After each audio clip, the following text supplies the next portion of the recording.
Danger Dolan. From pixelated boobs to violent scenes of ridiculous proportions, we count 15 of the dumbest controversies related to video games. Number 15. The Texas Chainsaw Massacre. Back in 1983, a game came out for the Atari 2600 based on the infamous horror film The Texas Chainsaw Massacre. What separated this game from other horror games at the time is that you played as the villain instead of the victim. The fact that you played as a mass murderer with a mask made out of human skin was cause for concern because video games were considered to be only for children back then. What makes this controversy ridiculous is that without the label on the cartridge, you wouldn't know that you're playing a horror game.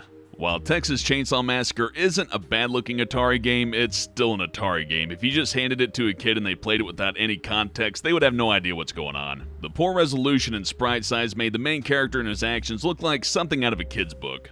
The only scary thing about this game is that when you finally catch your victim, it sounds like you set off a smoke alarm. Number 14. Mortal Kombat Fatalities. Mortal Kombat is best known for its gruesome finishers, in which characters can brutally kill their enemies after defeating them. The excessive blood brought this game popularity with players, but it also brought outrage from parents, which along with a few other games on this list led to the creation of the ESRB.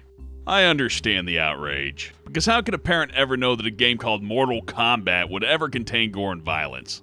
Maybe if Midway weren't so sly and named it Combat with a C, parents could understand that the game contains violence and that it might not be appropriate for children. Number 13. BMXxxx. Polygonal titties are easily the most offensive thing in the entire world, or at least according to the American and Australian public they are.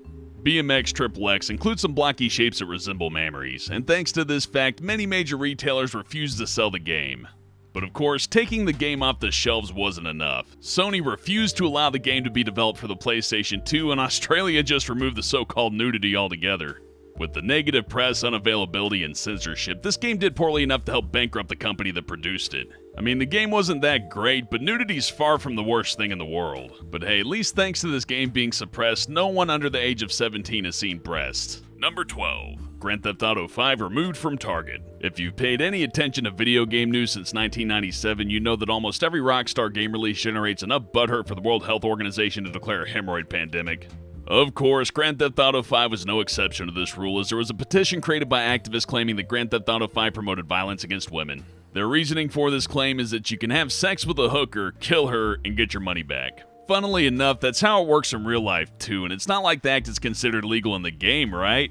Oh wait, it is. Just like every other random act of murder in the game, it's illegal, the cops come after you. Doesn't matter if you kill a man or a woman, the cops treat it all the same. Which honestly is news to me. I had this whole vacation planned for Vegas and my blackjack game revolves around killing hookers, but I guess that's out. Number 11. Bully promotes bullying. According to Jack Thompson, the game Bully is about taking over a school through nefarious acts such as emotionally and physically destroying anyone who gets in your way. When he found out that you could get your male avatar to kiss other males, I wonder how he figured that out, he was quoted as saying, "Good luck getting your teen rating now." Because obviously being gay is something that all teens should be shielded from. But in all seriousness, if he actually played the game instead of watching the male kissing scene over and over again, he'd know that the goal is to unite the school against the bullies. So his statement's kinda correct in the most backwards way possible. The game's about bullying the bullies to end their reign of terror over the school. It's about taking the school back, not taking it over.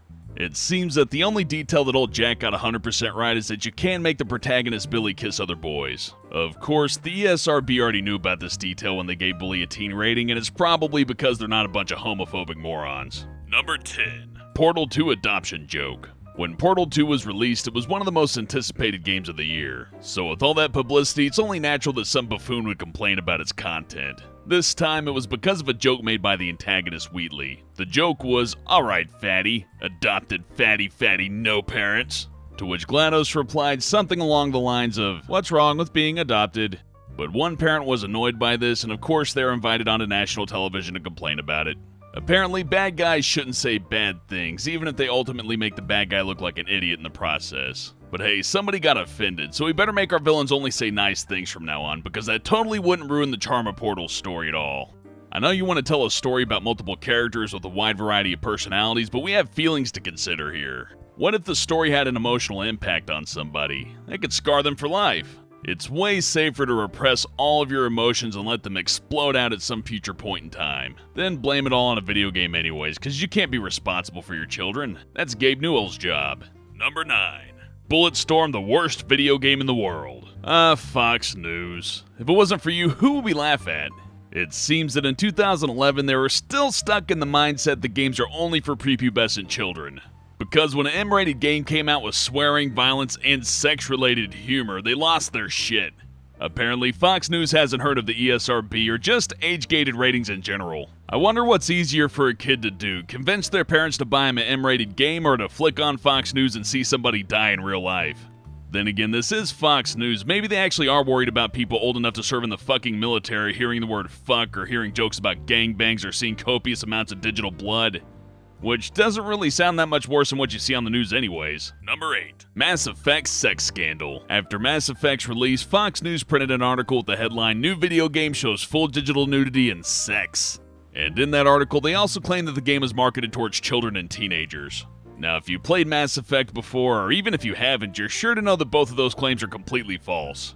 You can't see full frontal nudity, the sex scenes are tamer than an educational book teaching kids about the birds and the bees, and the game had a 17+ rating with the ESRB.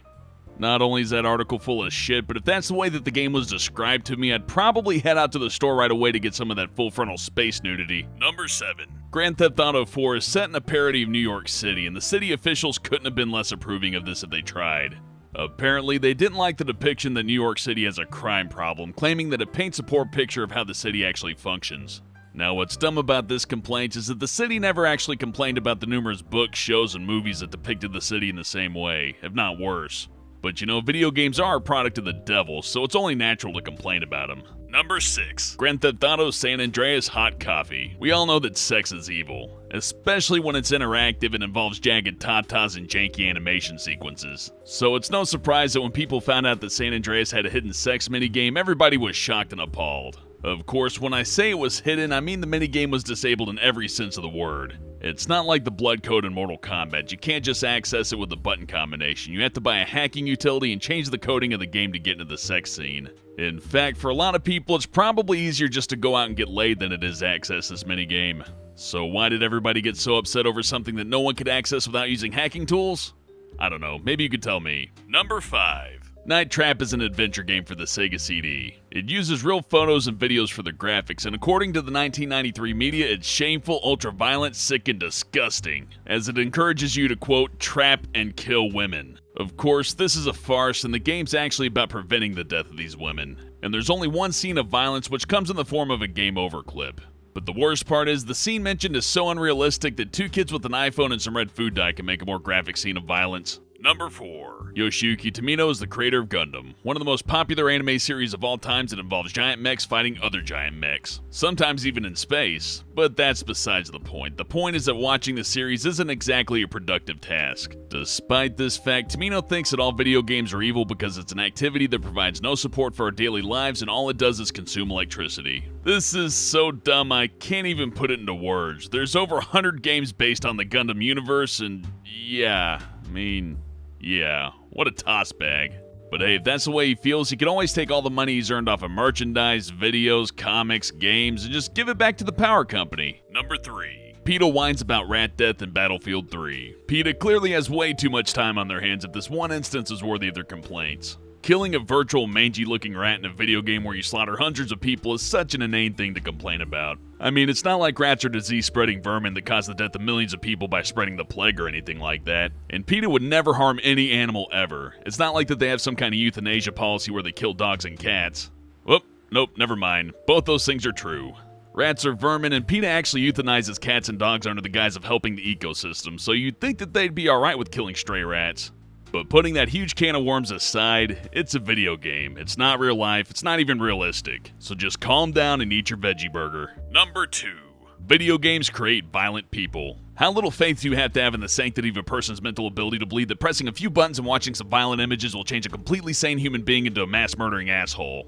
I mean, if that's all it takes to change a regular person into a mass murderer, then we should probably ban movies, books, the news, and all history lessons involving violence just to be safe. Just kidding. We all know that every single gamer is actually a serial killer waiting for their chance and that we dampen the urge to murder by killing virtual rats. Also, we should never stop watching the news. Nobody's ever done anything bad based on what they've seen on the news. Number 1. Roger Ebert, video games can never be art. This is easily the dumbest and most influential controversy related to video games. Thanks to this critique, some developers feel like they have to go out of their way to prove that their medium's an art form. And some critics ridicule certain video games because they're just for fun and don't contribute to the public perception of what art is. But art's not a concrete term. If you look it up in the dictionary, it just means something that's creative and either beautiful or thought-provoking.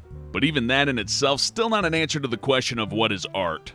Personally, I think video games can be art, but I also don't give a damn if somebody says they can't, because who gives a toucan's penis if it can or can't be art? All that matters is whether or not you feel an emotional attachment to them, and that's that. That's it for this countdown. And have a good one!